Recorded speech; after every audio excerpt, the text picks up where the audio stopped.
episode of Faith and Fate is about a pivotal decade in the history of the 20th century.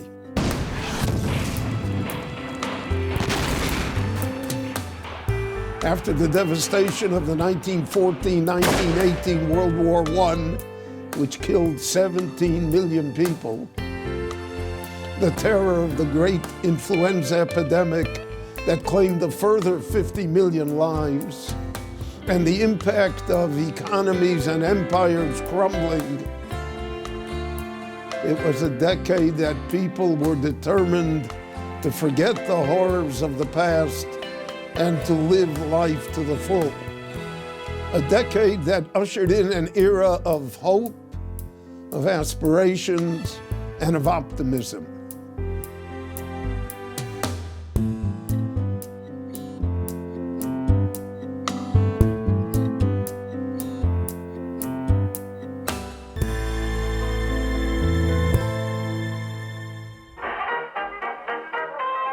It was the era of big bands, of the jazz age, of the boogie, of the Charleston, the tinsel and escapism, the flickering dreams of the new movie palaces, and the hopes that the world would enjoy some semblance of peace in the aftermath of World War I. Sadly, these dreams were not fulfilled, especially for the Jews. In both the United States and Europe into the 1920s, the Jews continued to face antisemitism, and increasingly their rights as citizens were challenged. At the same time, throughout Europe, there were major challenges from within. The escapism from a traditional way of life was rampant. The influence of the Enlightenment, socialism, communism, and secularism attracted the youth in greater and greater numbers. As a result, Orthodoxy was placed on the defensive and thrust into a minority role in Jewish society, a position it had never before occupied in Jewish history. The issue that has plagued Jewish history, the acceptance of the role of God in man's life versus the role of man alone in his own life, was never more dominant than in the 1920s. This conflict is understandable, especially after the unprecedented death and destruction of the past decade. As a result, as never before in over 3,500 years of Jewish history, has our traditional Torah way of life, educational system, and Jewish unity come under such divisive attack, both from without and within. In the religious community in the 1920s, we see attempts to deal with the threats of secularism. There was the very interesting case where the leaders of these Musar yeshivas had fled from Soviet-dominated Belarusia and Ukraine and made their way into Poland, and with a kind of missionary zeal set up a whole series of yeshivot in small towns and sometimes small and medium-sized cities as well. And these yeshivot were designed to keep youth within the religious framework. And this was not just true of the Musar yeshivot. We do find efforts by some Hasidic rabbis also in the small towns and even in the medium and large cities to keep youth within the Hasidic fold, and even to recruit people who had gone beyond the religious fold and bring them back. The Rebbe of Bobov, for example, was well known for his kind of missionary attitude to attract youths to come to his court. In addition to rebuilding the yeshivas in these countries, important yeshivas were continuing to teach in Hungary, Romania, Belgium, Germany, and Czechoslovakia. What these Orthodox Jewish leaders understood was the critical role that traditional Jewish education has played in holding the Jewish people together throughout our history. Perhaps the singular seed for replanting Orthodox Jewish life in America after World War II was planted in these years, albeit unknowingly, since it was these yeshivas that trained and produced the men who rebuilt the Torah world after the Holocaust. While thousands of young Jewish men attended yeshiva, there was no formal educational institutions for women. As such, although Jewishly educated in the home, many, if not most of the Jewish women in the early 1900s in Eastern Europe were functionally illiterate. While women in many countries now agitated for the right to vote, the burning issue in the Orthodox world after World War I was not the right to vote, but the right for women to receive an authentic Orthodox Jewish education. The famed Gera Rebbe in 1923 put the problem succinctly. He said, "The father and the son come Friday night to my table to hear Torah. The daughter goes to the theater. How shall we build a Jewish world in such a situation?" Although there had been talk about formal religious education for Orthodox girls in the pre-World War I era, it was only in interwar Poland when formal Orthodox education for women became a major force in the Beit Yaakov movement. Founder of this was Sarah Schneerer, who in 1917 set up the first Bais Yaakov school in Krakow. And quite quickly, this idea, this movement was adopted by the Agudat Yisrael movement that offered its patronage and sponsorship to the movement, to the point where in the 1930s there would be tens of thousands of young women in these schools, and it would become one of the major school systems of Polish Jewish education. In 1929, the construction of the movement's main school in Krakow was begun, and the movement found its champions amongst two Orthodox leaders, the Rebbe of Gur and the Chofetz Chaim, Rabbi Yisrael Meir Kagan.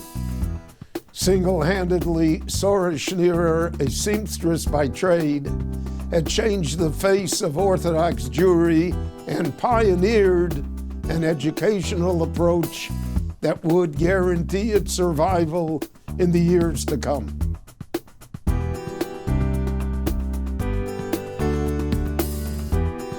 Jewish education also reached its height in interwar Poland in the terms of the number of students and the variety of schools, everywhere from socialist schools to Zionist schools, to religious Zionist schools, to yeshivot, to the Beit Yaakov schools for women.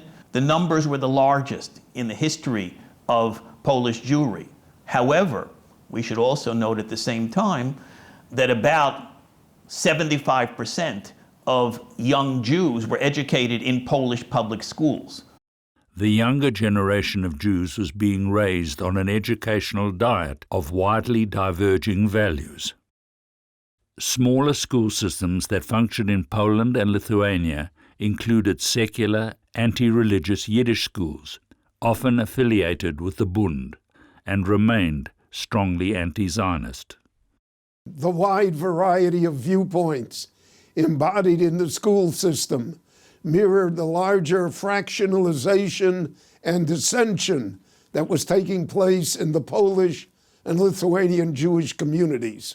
In interwar Poland, also Lithuania, Latvia, and to some degree Romania, the Jewish street, the Yiddish Agas, was dominated by three major groups: Orthodox Jews, Zionists, and Jewish socialists. Each of these major groups had a different vision of the Jewish present, and no less important, of the Jewish future. Orthodox Jews, of course, wanted to keep the traditions of Judaism as they had been for generations past. Zionists, of course, looked for the building of a Jewish homeland in the land of Israel. And Zionists pushed an agenda developing the Hebrew language, Hebrew culture, from kindergartens all the way through teachers' seminaries and everything in between. Another major group within Polish Jewry was what we would call the socialist camp. The Bund was very strong, not surprisingly, in the Jewish working class. And this was the place where the battle for the Jewish present, and more important, the Jewish future, was waged between the major groups on the Jewish street.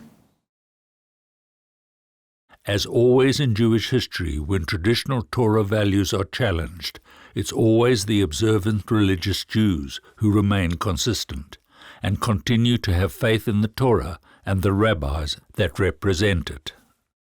Rabbis on the individual, communal level ranged everywhere from very influential to the point of decisive to marginal and marginalized. A rabbi in his community had to deal with competitors, had to deal with phenomena of Jews who were not observant. But yet, through this, there was an important and large nucleus of religious Orthodox Jews committed to tradition and who tried to keep their children within that tradition. We could mention a few. Rabbi Chaim Ozer Grodzinski of Vilna was a world-renowned Jewish figure with whom people consulted on all issues of Jewish law and life. Alongside him, in the Lithuanian region of Poland, was the man known by the title of his major book, the Chofetz Chaim, Rabbi Yisrael Meir HaKohen Kagan of Radin, who ran a small yeshiva in the interwar period. His books and personality served as an inspiration for Jews in not only Eastern Europe, but throughout the world and until this very day. Another gifted orator, communicator, and community leader was Rabbi Meir Shapiro. Rabbi Shapiro was considered the most important spokesman for Agudat Yisrael in the Polish parliament, and subsequently the creator of the Daf Yomi, an ingenious method of daily Talmud study whereby Jews worldwide would study the same page on the same day, thus fostering a global community of Torah learning. While the yeshivot in Europe fought to grow and remain robust, Jewish religious life in the Soviet Union in the 1920s ground to a brutal halt. According to the Soviet census of 1926, there were about 2.5 million Jews in the Soviet Union. This was the second largest Jewish community in Europe after Poland. As part of a general policy against organized religion, religious buildings, churches, synagogues were confiscated, were taken over by a so-called popular vote and turned into clubs, to theaters, to swimming pools, to any kind of public facility, not as a place of worship. At that time, Russian Jewry was entering a very dark period. Rabbis were persecuted, exiled, and sent to Siberia, and all Jewish religious ritual was effectively banned.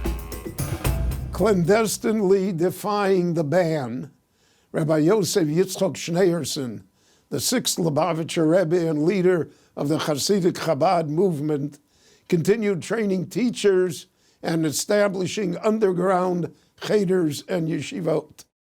Hounded by the Evsektia, the Jewish section of the Communist Party, and the Soviet secret police, in 1927 he was imprisoned, severely beaten, and sentenced to death. However, due to international pressure, the sentence was commuted and he was forced into exile. Secular Yiddish language schools that promoted Marxist views were permitted and then eliminated. Zionism was destroyed, Torah study forbidden, and the Bund was disbanded.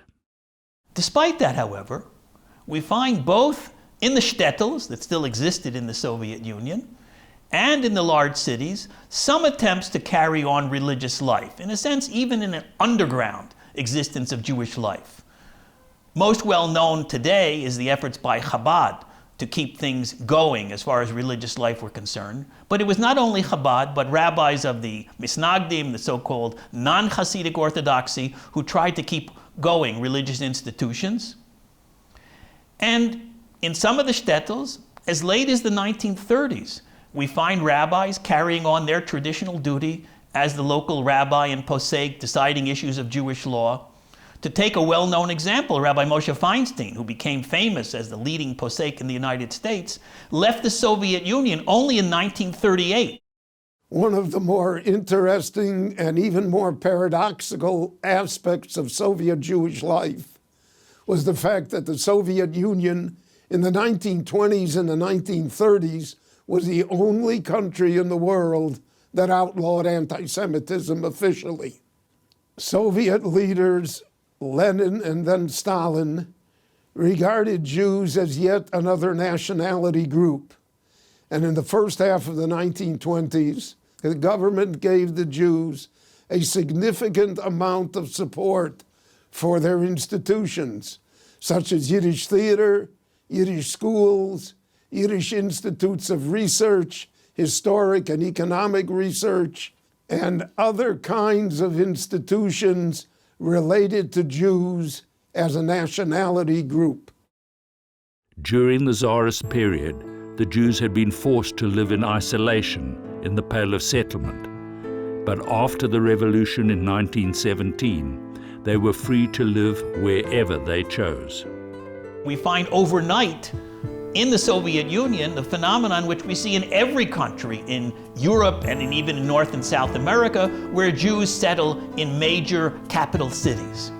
Moscow and what had been St. Petersburg became Leningrad, became centers with hundreds of thousands of Jews within the space of a year or two. Of course, this meant that Jews coming from a religious background came to a place with no real religious infrastructure. Even if they wanted to carry on a religious life, it was very difficult. So religious life faced many obstacles. But the Soviet regime offered untold opportunities for the individual Jew. Things that had been impossible to dream of under the Tsarist regime. Jews as government officials, Jews as officers in the army, Jews without limitations in the academic world, being able to study in the universities without any kind of quota. And therefore we see over the 1920s the process taking place of Jews moving from a trade-centered, artisan-centered economy over to Jews working in industry, in government, Jews working in academia. We see a kind of economic transformation of Russian Jewry. And this was a situation which was in many ways without parallel in other places in Europe at the time. However, there were still hundreds of thousands of Jews in the Soviet Union whose livelihoods were in danger. One solution was to get Jews to go into agriculture, and in the 1920s, agricultural colonies were set up in the Ukraine where Jews could try to find a livelihood.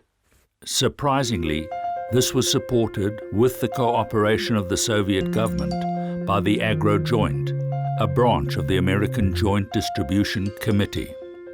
Jewish agricultural colonies had a certain amount of success in the 1920s. And we can see in pictures from the era, Jews settling into farming, trying to learn the trade of farming, using tractors that had been brought from the United States, the gift of the Joint Distribution Committee. So this was another attempt to try to deal with the gigantic change that took place as the Soviet regime began to take hold in Russia. When Lenin died in 1924, the iron fist of power was passed to Joseph Stalin. Bypassing the second-in-command and expected heir apparent, Leon Trotsky, a Jew. Trotsky was sent into exile by Stalin, who eventually had him assassinated in Mexico. No matter how passionately the Jewish communists stated their loyalty to the party, they were all eventually purged, and most of them killed. The signs, as they were at the end of the 1920s, were certainly not positive for anyone who looked for some kind of collective Jewish identity. Even the Yevsektia, the Jewish section of the Communist Party, which had done so much to promote the communist program on the Jewish street, in the Jewish community, it itself was dissolved at the end of the 1920s. And this was certainly a sign for the worse as to what was going to come in the 1930s. As one of the more robust and rich Jewish communities in history fell to its demise under Stalin's rule, Jews the world over looked on helplessly. For the Jews in Russia, they were lost, but not forgotten. In another part of Europe, somehow tucked under the radar screen of international scrutiny, Germany in the 1920s would begin on a murderous path of destruction. The Weimar Republic, the unofficial historical name for the German state from 1919 to 1933, emerged out of the wreckage of World War I. The Kaiser was gone. The 1919 Versailles Treaty saw the abolition of the German Empire, the loss of significant amounts of its territory, and punitive reparations imposed by the victors of World War I.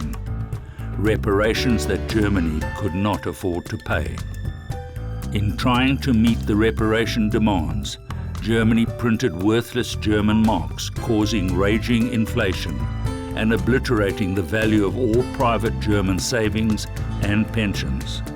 The value of the mark declined from 4.2 marks per $1 in 1914 to 1 million marks per dollar by August 1923.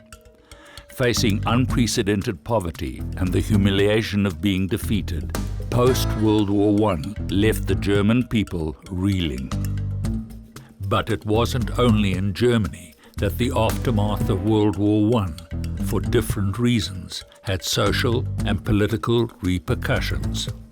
In the early 1920s, after the First World War, there was a great deal of frustration in Italy, even though it was on the side of the victors, because it felt it got the short stick of the division of Europe. There arose a former socialist by the name of Benito Mussolini, who was a journalist, who formed what he called the Fascist Party. Many Jews supported Mussolini. At the onset, Mussolini was not openly anti-Semitic in any way, but he wanted Italy to have a place in the sun.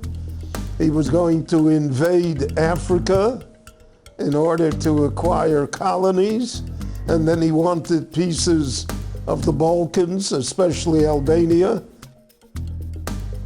And to a certain extent, the dictatorship that he imposed was the model that Adolf Hitler would follow when he took over Germany.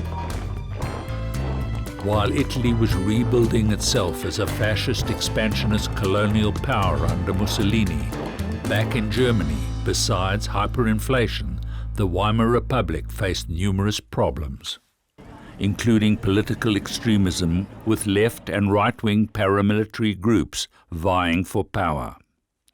Rather than blaming their wartime leaders, the people of Germany blamed the Weimar Republic for the country's defeat and the humiliating terms of the Versailles Treaty. As chaos took its place among a previously orderly German society, an early warning bell went off. In 1922, Walter Rathenau, the Jewish banker and government minister in the wartime German government, who actually signed the Versailles Peace Treaty, was assassinated. But it was also the fact that he was Jewish that aroused such hatred.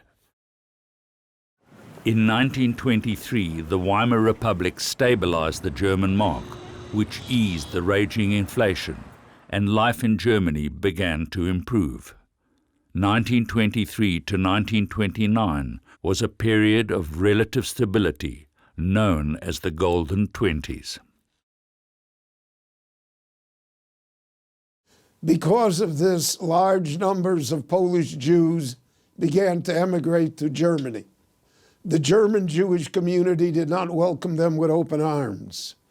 Apparently, differences in language, culture, dress, social manners, and intensity of religious observance separated the two groups.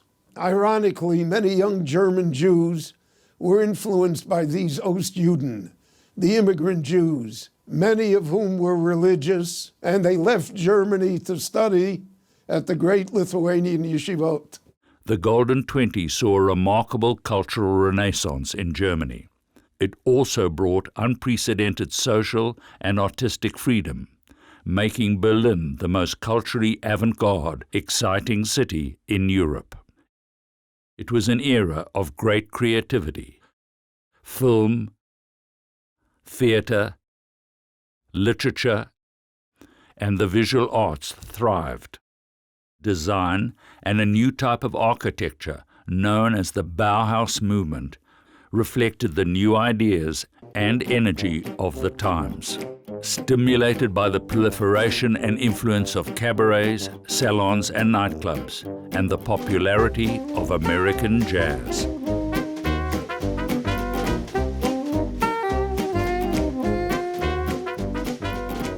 Not everyone, however, was happy with the changes taking place in the Weimar culture. Conservatives and reactionaries feared that Germany was betraying her traditional values by adopting popular styles from abroad, particularly those that Hollywood was popularizing in American films. It was a decade of forget the past, live for the day, and anything goes. German morality in the 1920s sank to unimaginable lows. Berlin, the old imperial capital of Germany, also became its most liberal and decadent city. Politics, poverty, cabarets, and immorality are the words that sum up Weimar Berlin, the city that flourished briefly and brightly between the wars. Visitors and artists from all over the world came to witness and experience the hedonistic nightlife and party culture of luridly licentious Berlin. The author Christopher Isherwood, who lived in Berlin in the 20s, whose writings were the basis of the musical and the film Cabaret, wrote this: "You couldn't find anything more nauseating than what goes on in Berlin quite openly every day. The people there don't know how low they have sunk. Evil does not know itself there. That town is doomed more than Sodom ever was." And as throughout world history, as the morals of a country decline, the forces of evil are empowered to rise, and so it was in Germany. History records that Adolf Hitler, an Austrian by birth and a wounded veteran of World War I, became a rising figure in the right-wing political parties very early in the decade.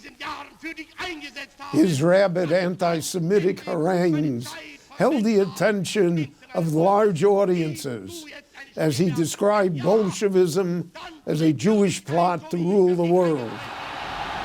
In 1923, Hitler's Nazi party attempted a revolutionary coup in Munich, in which they sought to establish a new government in Bavaria, and then in all Germany. The Nazi party would become a driving force in the collapse of the Weimar Republic. Arrested and jailed for 9 months, Hitler recorded his political and diplomatic plans in his book, Mein Kampf, My Struggle. Mein Kampf sold millions of copies and profoundly influenced Germany.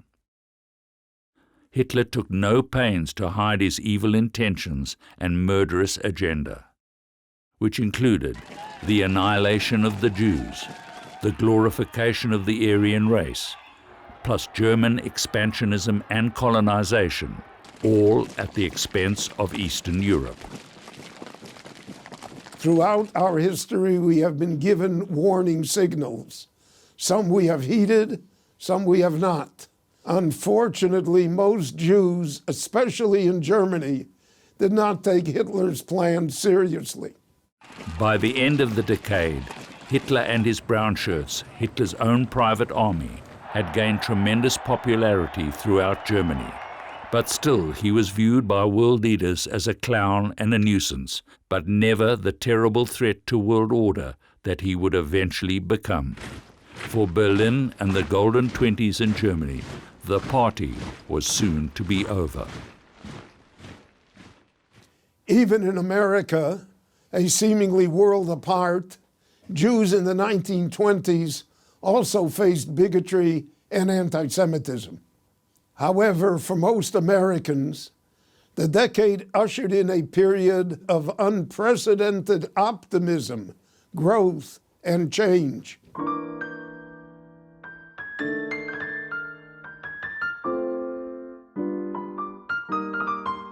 The Roaring Twenties are considered roaring because of the economic growth of the period. The stock market roars. Culturally, the big band and fashion, this is a period of extravagance. Lots of people move up into the middle class. So it's roaring, but it's also the tribal 20s. It's a period when there is a great increase in hatred in America against Catholics, against African Americans, against Jews. And the 1920s also sees a tremendous rise in anti-Semitism, fueled by one of the great American heroes of that era, Henry Ford, the man credited for inventing the modern automobile, who made the Model T a presence on every street in America. And yet in 1920, he unleashes one of the greatest anti-Semitic campaigns in American history.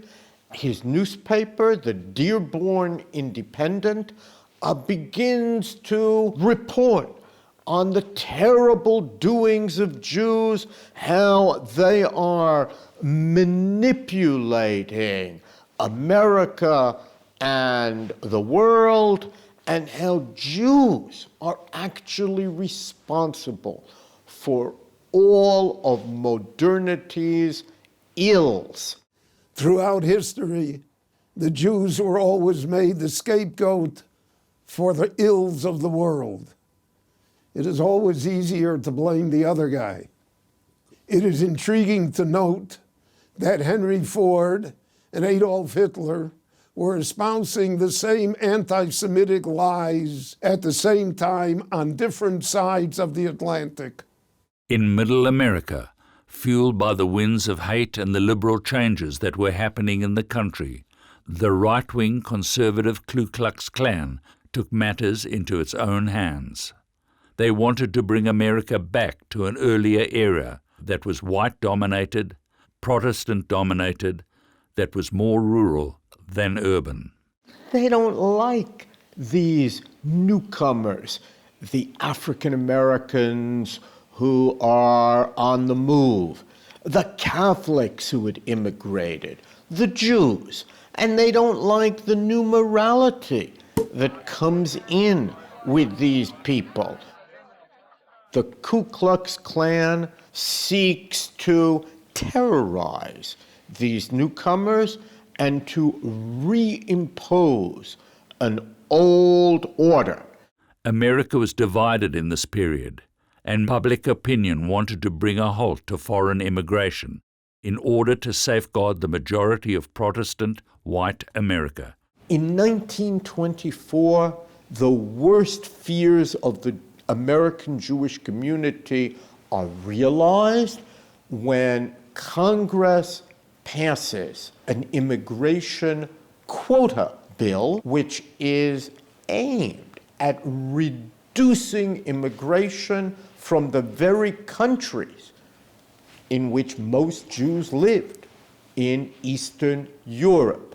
Jewish immigration had exceeded 100,000 per year in peak years prior to World War I, and suddenly Jewish immigration is going to fall to only about 8,000 a year, and that means that tens, later hundreds of thousands of Jews who seek refuge will no longer be able to find that refuge in America. America's gates are barred. The Jewish people will pay a terrible price for that immigration restriction legislation. Rural America was horrified by the cities, which they associated with declining moral values and the drink of the devil, liquor. And the way they were going to counter this was to legally prohibit liquor.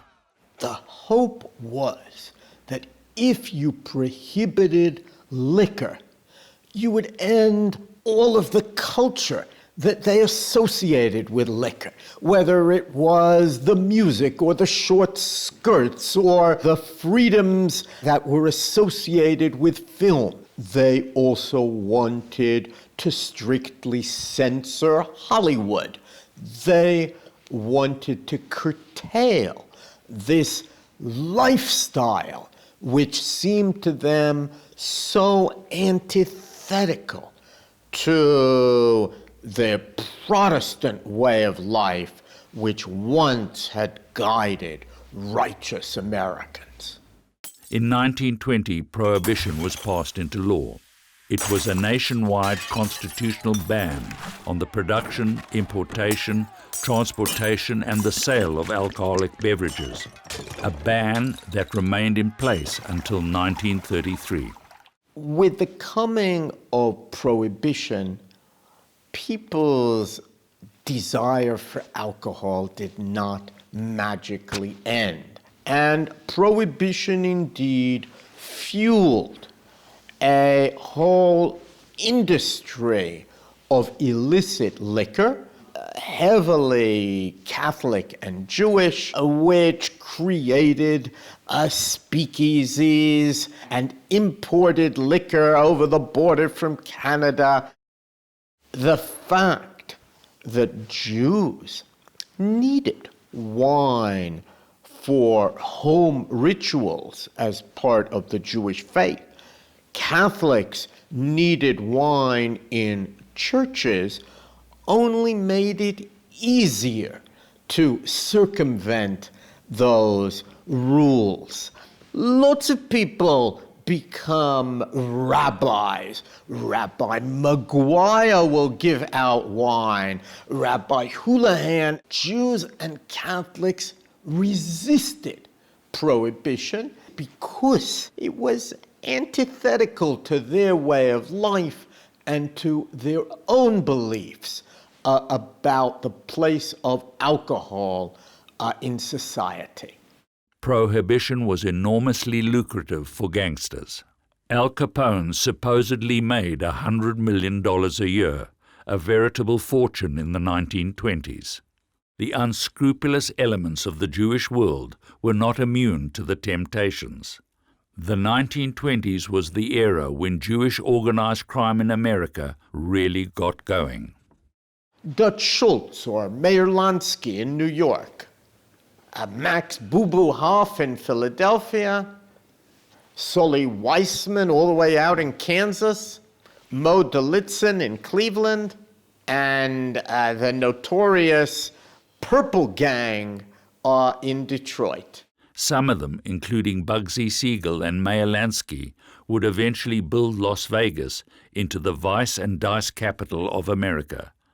Others got involved in racketeering and the notorious Murder Incorporated, the enforcement arm of the Italian Mafia, the Jewish mob, and other connected organized crime groups in New York and other cities. In Hebrew, the word for doing evil, sinning, is chet, which means missing the mark. And that is certainly what the Jewish gangsters in the 1920s did. Unfortunately, much of the decade saw sections of Jewry making up their own rules and thereby missing the right mark. The 1920s is one of those eras when human beings believed they could do it all. I don't need God. It's up to them. They can fly. They can hit home runs. human beings can really accomplish everything. So the 1920s sees a great growth in secularism. One can find that also in the Jewish world, a sense that we don't need God and religion. Nowhere was this brought home as powerfully as in Hollywood. The Jewish pioneers of the motion picture industry, as a reflection of their own needs, sought to portray and celebrate the new Jew as a fully assimilated American. The first sound movie, The Jazz Singer, featured Al Jolson as an assimilated cantor's son who marries a non-Jew and is eventually regarded as a hero by the Jewish community. This pattern of Jewish filmmakers, entertainers, actors and writers covering their Jewish tracks in order to facilitate assimilation would continue throughout the century, as many changed their names and attempted to melt into American culture. But it wasn't only in the movies. Jews like George Gershwin, Irving Berlin, Jerome Kern, Gus Kahn, and Richard Rodgers composed songs that shaped and defined the dreams and aspirations of the kaleidoscope melting pot of America. Rhapsody in Blue, Look for the Silver Lining, Yes Sir, That's My Baby, Fascinating Rhythm, Old Man River. It was also the era of the big band and the jazz age.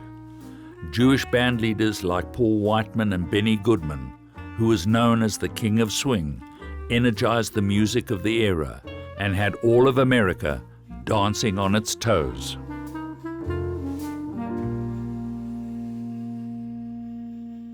Fueled by the euphoria and optimism of the time, the Roaring Twenties became a decade of achievement, and with it the birth of the American hero. In sports, Babe Ruth, 60th home run. A new record. aviation, First solo non-stop flight New York to Paris. Charles Lindbergh. and exploration. By land and by air. Richard Byrd conquers both the Arctics.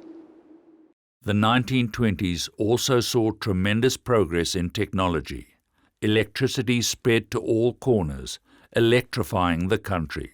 The radio brought the world into nearly every home. The telephone connected people who hadn't been connected before. The Model T made it possible for the average American to own a car, and new roads connected all the cities. All this created a tremendous social and economic transformation throughout American society. All of this innovation and excitement in the 1920s posed great challenges to traditional Jewish life. Can I maintain that tradition in the face of all of these exciting changes? Why should I go to the synagogue when now I can get into my automobile or I can listen to my radio? Maybe instead of studying on Saturday afternoon, maybe I'll run out to see a motion picture. These were tremendously difficult challenges during the 20s, and religion declines. That's true of Judaism, it's true of Christianity. There is what is called a religious depression that precedes the economic depression of the next decade. Many people wondered, would synagogues survive? On the religious front against this tide of assimilation, the Rabbi Isaac Elchanan Theological Seminary in New York, or REITS, under the leadership of Rabbi Dr. Bernard Revel, continued to grow. Rabbi Moshe Soloveitchik, the son of Rabbi Chaim Soloveitchik, became head of the faculty in 1926, and Rabbi Shimon Shkop, the eldest and most respected of the deans and Rosh Yeshiva of the Lithuanian Yeshivot, lectured regularly at RIETS. It produced most of the Orthodox rabbis for American Jewry in the 20s and 30s. You now have a new rabbi. They speak to their parents in Yiddish, but they can speak a perfect English. They're college graduates. Some of them are getting master degrees. Some are even getting doctorates. They're as American as cherry pie, apple pie, turkey and cranberry sauce on Thanksgiving. This is some achievement. In 1928, the Collegiate Division of RIETS, which eventually became known as Yeshiva College and then Yeshiva University, moved to a new campus uptown in Washington Heights, where it remains until today. You now had an American yeshiva on the highest level with a college that had a reputable reputation, with rabbis coming out who could give a public sermon for the entire community in perfect English, and in the evening could give the Balabata Meshir and Gemara in perfect Yiddish. Another New York yeshiva, Yeshiva Umasifta Torah V'das, grew into a major educational institution under the leadership of Rabbi Shraga Feivel Mendelovitz. In Chicago in 1921, the Hebrew Theological College, Beit Midrash LeTorah, was founded by Rabbi Chaim Tzvi Rubenstein and still exists today as a yeshiva for the Midwest. Still, Jewish education generally in America continued to flounder. A confluence of powerful factors bore down on Jewish youth in the 1920s. Few boys continued their education after their bar mitzvah, and education for girls simply did not exist. Both secular and religious Jews were vying for the attention of their children. But the lure of glamorous popular culture, peer pressure, and the determination to get ahead all took its toll. Two views existed within the Jewish Orthodox world during this period. First, you had the European-trained rabbis who came to America, and most of them were horrified by what they saw. Their hope was that perhaps somehow they could bring back a world that they had previously known in Europe. A different group of American-trained Orthodox rabbis believed that one could reconcile traditional Torah Judaism with the norms of American life, and they called it Torah and Derech Eretz.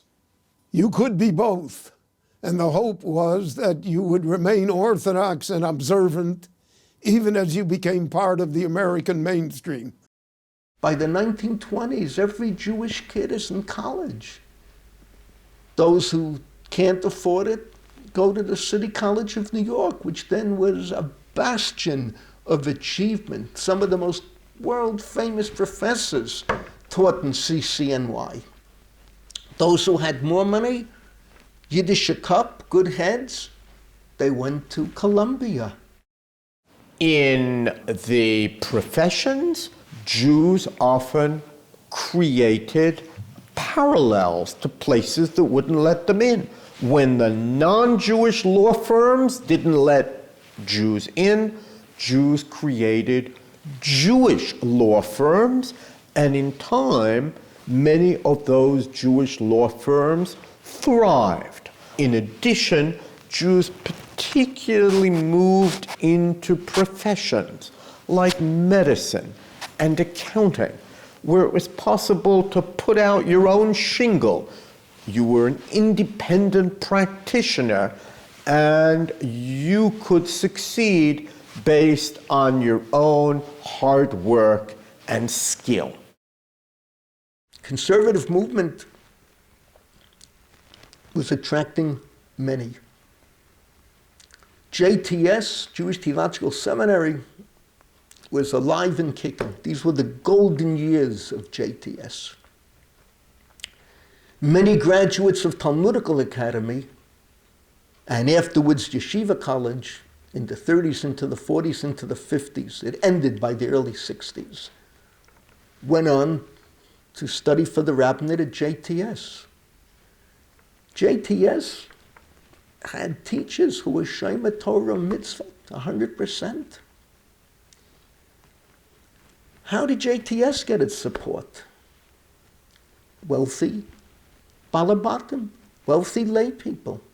The conservative movement experienced tremendous growth in the 20s, enlarging its constituency from 50 congregations in 1916 to 230 by 1927. Though many of conservative Judaism's original founders did not want to deviate too much from a traditional orientation and promoted observance of dietary laws and of the Sabbath, eventually it yielded to its members who demanded less tradition. Nonetheless, conservative Judaism grew steadily for the next 40 years. Reform Judaism, with its liberalization of traditional orthodoxy, still appeared too radical to attract large numbers of Eastern European Jewish families. Eventually, the Reform movement experienced a divide within its movement when Stephen S. Wise opened the Jewish Institute of Religion in competition with the Hebrew Union College. The hope in the 1920s was that Yiddish would be the glue that linked Jews one to another, and that would preserve, if not Judaism, the religion, then at least Yiddishkeit, Jewishness, a sense of Jewish peoplehood. And as part of the 1920s, we saw an efflorescence not only in Yiddish theater, but also Yiddish films and Yiddish programs on the radio. Yiddish civilization was a hope, but it was a passing phase. It disappeared in one generation. And meanwhile, on Wall Street and Main Street, the 20s kept on roaring.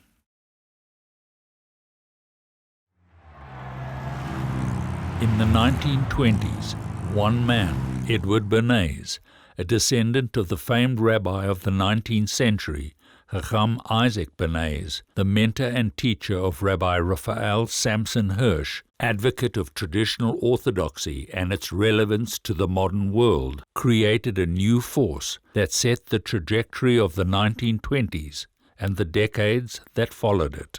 Using the new mass reach of radio, the emotional impact of the movies, the immediacy of newsreels, the power of the press, and the social influence of magazines, Edward Bernays created a new phrase and a new power that he defined as the engineering of consent. Known as the father of public relations, Edward Bernays based his work on the theories of the influence of the unconscious mind by his uncle Sigmund Freud and other theories of crowd psychology. Bernays single-handedly influenced mass consumerism and proved that people could be manipulated not by rational thought, but by appealing to their wants and subconscious desires, as opposed to merely appealing to their needs. In the euphoria, optimism, and the pursuit of happiness and wealth in America in the 1920s, this helped increase mass consumerism, and together with the excessive borrowing of money to make money on the stock market, fueled the bubble of inflation and an impending financial disaster that most Americans took no cognizance of. Bernays himself once said, "This theory of appealing to people's wants and desires proved it could destroy lives as easily as it could build them up." Nowhere was this power used for evil more than in Germany in the 1920s, where Joseph Goebbels, a fan of Bernays' theories, created the mass hysteria and the Führer cult that finally enabled Adolf Hitler to come to power in the 1930s. But who in the 1920s even thought of Hitler and what was happening in Germany? Americans were too busy having a good time and blissfully pursuing their dreams. As the 1920s proceed, a great deal of money is made. Many people invest that money in the stock market in 1927, 1928, and the market is going up and up and up. And people borrow money in the hopes of investing other people's money, making a great fortune. In the fall of 1929, the stock market collapses. And as people went bankrupt, and as the banks are weakened, some of them closed down. When the stock market crashed on Black Tuesday, October the 29th, 1929, the market lost $14 billion. In subsequent days, the figure rose to $25 billion, which today would be a loss of $319 billion. The effects of the crash of 1929 were devastating, not only for the United States and the world, but also for the Jews. And it wasn't only in America that Jews faced challenges. In the Middle East after World War I, Great Britain now controlled Palestine. In 1920, there were some 56,000 Jews in Palestine, Eretz Israel as we would also know it, and about 600,000 Arabs. Over the decade, that number would increase for the Jews to about 160,000, and for the Arabs about 840,000. In the 1920s, we see tremendous growth, but up to a point. They could have come. There were no limits then on Jewish immigration. In the 1920s, what could come freely? Chaim Weizmann, the head of the World Zionist Organization, in what became a famous quote said, "Jews, where are you? Jews, where are you?" Many Jews, as in England, for example, they were rapidly arising, assimilating into the professions, into the middle classes, moving to the suburbs. These British Jews had no connection, really, as an example, to come to Eretz Israel. This is hard to remember, but a movie recently made this famous, Chariots of Fire. In 1924, Harold Abrahams won the gold medal for the Union Jack running the 100-meter sprint. That's what British Jews looked to. They didn't look to Palestine. They were rising rapidly. They were becoming accepted within society. And that's true throughout the West. And there was tremendous optimism and hope in the very beginning. Because in 1920, the first British High Commissioner was a Jew, Herbert Samuel, who arrived just before Tisha B'Av, the 9th of Av, when Jews mourned the destruction of the two holy temples in Jerusalem. He came to the Chorva synagogue on Shabbat, and he chanted the Haftorah, Nachemu, Nachemu. Nachemu, Nachemu, Ami, Yoimar, Eloi Keichem. However, in reality, the situation on the ground was not promising. The British officials who were sent to Palestine, as well as the military officers and diplomats in London, were all pro-Arab, anti-Zionist, and in many cases, anti-Semitic. At the beginning of the decade, Tel Aviv's Jewish population had grown from 3,600 to close to 50,000 by 1930, and the urban centers of Haifa and Jerusalem developed as well. The Histadrut Labor Union was formed in 1920 and wielded tremendous influence over economic and political policy for many decades. So we're speaking about tremendous growth just on the land. This was created in the 1920s. They drained the malaria swamps, and in 20 years, 20 new settlements. That's a remarkable achievement, despite every difficulty that they had. One of my favorite advertisements of the Jewish Agency, not these full-blown beautiful things and so on, but you see in the Negev a thorn bush, and the line was, "I never promised you a rose garden." The idea being for them, it was hard work, and if you're draining malaria swamps, many people die. What about the whole coastal region? The cities that are so beautiful today began then. Nahariya, Herzliya, Netanya, all of these are basically in that area. And I think these are remarkable achievements just on the ground. But let's remember too, there are intellectual achievements. In 1925, the Hebrew University was inaugurated. On his first visit to Palestine, Lord Balfour, author of the Balfour Declaration, attended the ceremony. He was overawed by the achievements of the Jews at that time. He, Winston Churchill, and Jan Christian Smuts, who had been involved in the War Cabinet and the Balfour Declaration, foresaw a future state arising in Palestine.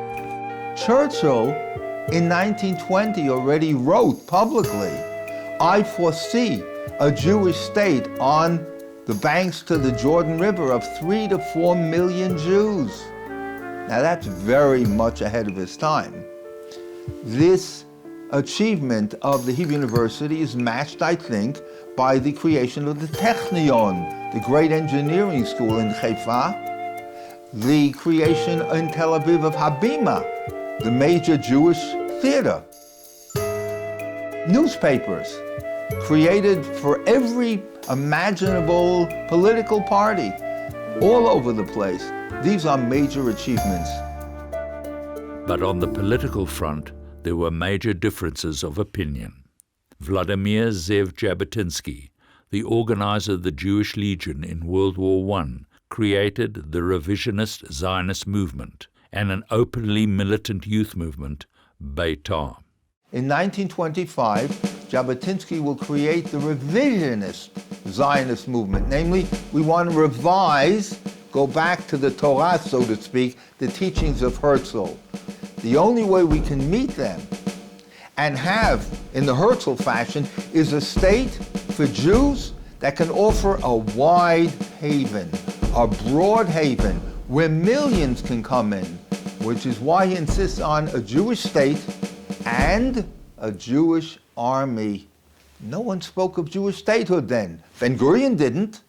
Nobody spoke of Jewish army, but Jabotinsky did. Jabotinsky was opposed and eventually ostracized by the labor Zionists led by David Ben-Gurion.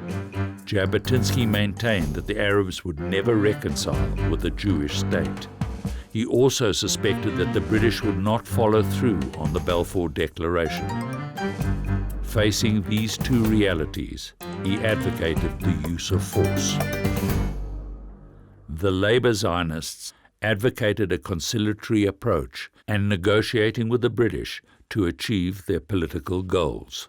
Political leadership was concentrated in the Labour Mapai Party, led by David Ben-Gurion, Yitzhak Ben-Zvi, Berel Katzenelson, and Moshe Sharet.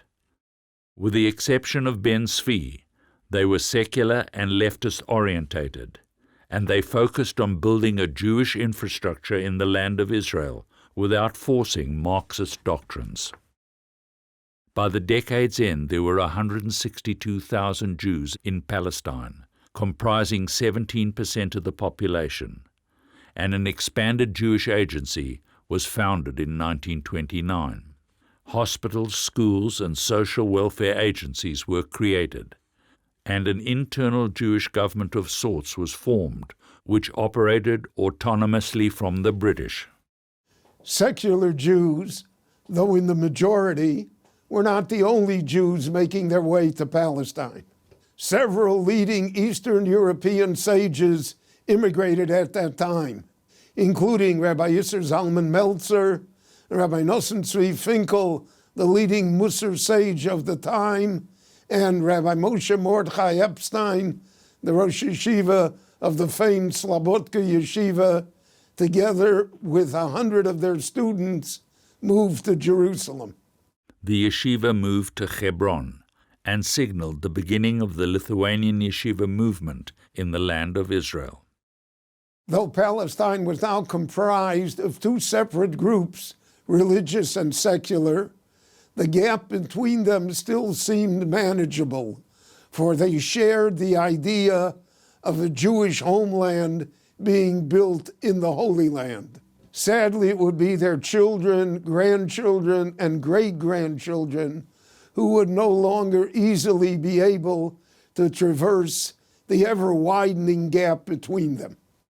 As opposed to those of the third Aliyah, as we said, Hachalutz, the young unmarried youth committed to the land and work hard, Gedud Avodah, there's a fourth Aliyah from 1924 on until about 1931, mainly from Poland. Anti-Semitism was rampant throughout Eastern Europe and Central Europe in the 1920s. The fact is that these Polish Jews, middle class, with their small shops, etc., in Warsaw and elsewhere, they streamed to Palestine, about, as I said, 70,000. But Weizmann doesn't want to see them as the future. They're coming from one ghetto to create another one here with their little shops and everything. Where's the Zionist commitment? They're really being pushed out, as opposed to the Hachalutz people who came out of the zeal, as we said. Rabbi Avraham Yitzchak HaKohen Kook was appointed the Ashkenazi Rabbi of Jerusalem, and soon after, with the approval of the British Mandate, the first Ashkenazi Chief Rabbi of Palestine in 1921. He believed that the spiritual redemption of Israel would eventually follow the accomplishments of the physical redemption, and thus had a remarkable ability to rise above the bitter anti-religious fervor of the Labour Zionist camp and envision the fulfillment of Jewish redemption as foretold by biblical prophets. He was an inclusionist in the sense that he tries to embrace all of the Yishuv because we have the phrase, it's in the Talmud, Kol Yisrael Arevim Ze Bazeh. All Jews are united and really bound to one another, responsible for one another. And he was a unique person who really reflected the best of what we call this Atchalta Degula mentality. Back in 1913, Rabbi Sonnenfeld and Rabbi Kook cooperated together and made a tour of the irreligious kibbutzim in the Galilee, influencing them to become more observant and more traditional. The tour was very successful. He unites the secularists and the observant Jews. We're setting something firm, Ki mitzion tetzei Torah, udvar Hashem Yerushalayim. Out of Zion will come Torah. That's a major thought of Rav Kook. As part of his vision, Rabbi Kook created the Yeshiva Mekaz HaRav Kook in Jerusalem, attracting stellar students from yeshivot in Lithuania, Jerusalem, and Hebron, in order to create a new generation of rabbinic leadership that would share his vision of the rebuilding of the Jewish people in the land of Israel. The old Yishuv, under the leadership of Rabbi Yosef Chaim Sonnenfeld, had dissented to the election of Rabbi Kook as the Rabbi of Jerusalem. The Eidah did not officially support the activities of the chief rabbinate. On religious principles, they were also opposed to the political Zionists and to the relationship of Rabbi Kook to the Zionist movement. In the bigger picture, the conflicts between Jewish groups paled in comparison to the next round of Arab-Jewish tension. To further compound this situation, the British appointed Amin el-Husseini, a Palestinian Arab nationalist and Muslim leader, as Grand Mufti of Jerusalem. Husseini promptly called for violence against the Jews. From as early as 1920, he actively opposed Zionism and was implicated as a leader of the 1920 Neba Musa riots. El-Husseini was sentenced to 10 years imprisonment for this incitement, but was pardoned by the British. In 1921, Lord Samuel, the British High Commissioner, appointed Haj Amin as the major representative of the Arabs of Palestine. This was a disaster for the Jews. In 1920 already, they started attacking Jews in Jaffa, and maybe 160 about are wounded. That's a start. Who defends the Jews? None other than Jabotinsky. That's the start of the Haganah. Ironically, while Haj Amin escapes to Transjordan, Jabotinsky is put in jail for defending himself and the Jews in Tel Aviv against the marauders from Jaffa and Petach Tikva and so forth. Ultimately, a world outcry, and he is released. The Arabs understood immediately that slowly, incrementally, the Jewish increase, not only in numbers, but in know-how, technological, capitalistic, and so on and so forth, their life in Palestine might be challenged in terms of sovereignty. Who is going to own this land? That's a major issue. In September 1928, the Mufti of Jerusalem objected to the mechitza, or screen, used to separate the men's and women's sections of prayer at the Western Wall. As Arabs would continue to claim later on in the century, the Mufti irrationally believed that the increasing number of Jews was endangering the mosques at the top of the Temple Mount. And Haj Amin, as head of the Supreme Arab Council, realizing in 1929 that he cannot unite Arabs who are divided, he can't unite them on a nationalistic line, so he pushes the religious one, which of course, alas, we see today. And that is, the Jews are going to grab the Haram al-Sharif, which is the area for us of the Temple Mount. On August 29, 1929, incited by the Mufti, Arab mobs attacked Jews in Jerusalem, Hebron, and throughout the country. In 1929, the real disaster of the Arab-Jewish confrontation erupts. 60 Jews are slaughtered in Hebron. Why do I emphasize the number? And maybe 80 wounded. Because these are not your Zionists of the Gedud Avodah, even the Polish Jews. These are yeshiva students, many from the Slobodki yeshiva, learning Hebron, etc. The Arabs are attacking Jews per se. It's not, oh, we're not against Jews, we're only against Zionists. They slaughtered left and right. In Tzfat, in about 20 minutes, almost 20 Jews were slaughtered. Those were the riots of 1929. It was Weizmann who said, every Jew carries anti-Semitism in his knapsack, meaning it's illogical. It's the world's oldest hatred. But wherever Jews go, they're going to find some reason to say, you did this and you did that. Always the scapegoat.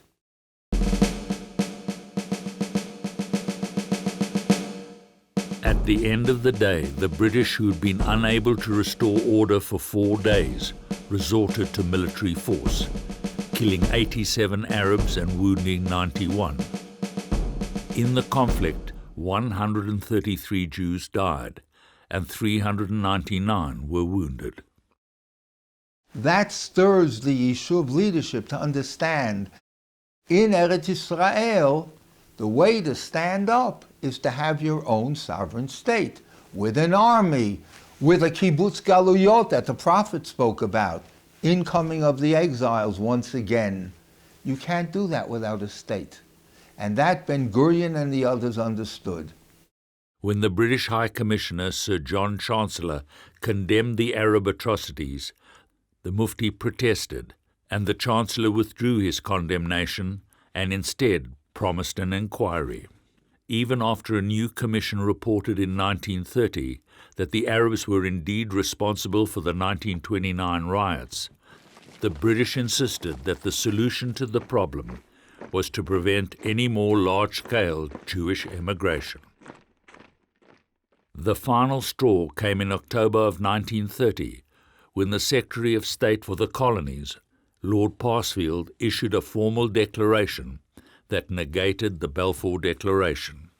At the end of the 1920s, the world was seized by a downward spiral economic condition, culminating in October 1929 in the collapse of the New York Stock Exchange. When the stock market crashed, it brought on a worldwide financial ruin, and the Great Depression began. In America, the bubble had burst. Europe and Great Britain not only faced the financial fallout and challenges of the Great Depression, but also the ominous reality of German nationalism, rising again under the leadership of a madman, Adolf Hitler. In the Soviet Union, communism was consolidated under the dictatorial and ruthless rule of Joseph Stalin. While in Palestine, tensions between Jews, Arabs, and the British were escalating. The Roaring Twenties, which started on such an optimistic and hopeful note, ended in a dark, calamitous, and very uncertain and unsettling note.